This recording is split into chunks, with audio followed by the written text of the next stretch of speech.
الحمد لله نحمده ونستعينه ونستغفره ونؤمن به ونتوكل عليه ونعوذ بالله من شرور أنفسنا ومن سيئات أعمالنا. من يهده الله فلا مضل له ومن يضلل فلا هادي له، ونشهد أن لا إله إلا الله وحده لا شريك له، ونشهد أن سيدنا وشفيعنا وحبيبنا محمدا عبده ورسوله صلى الله عليه وعلى آله وأصحابه وبارك وسلم تسليما كثيرا.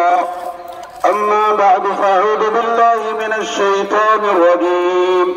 بسم الله الرحمن الرحيم. يا أيها الناس اتقوا ربكم الذي خلقكم من نفس واحدة وخلق منها زوجها وبث منهما رجالا كثيرا ونساء، واتقوا الله الذي تساءلون به والأرحام إن الله كان عليكم رقيبا. يا أيها الذين آمنوا اتقوا الله حق تقاته ولا تموتن إلا وأنتم مسلمون.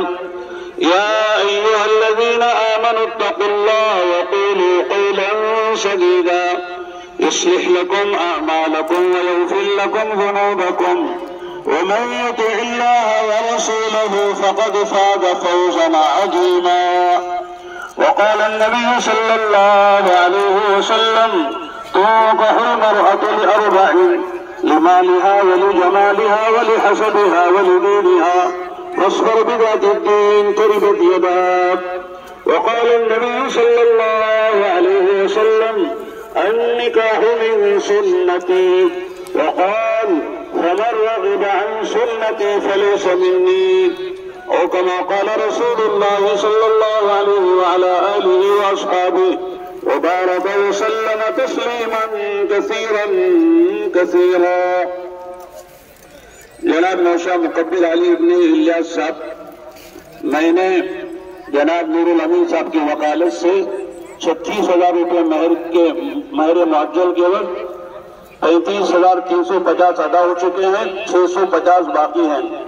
इस महर पर मैंने जनाब रूहुल अमीन साहब की साहिबजादी माजिदा खातून को आपके निकाह में दिया और आपसे जोड़ा बन दिया।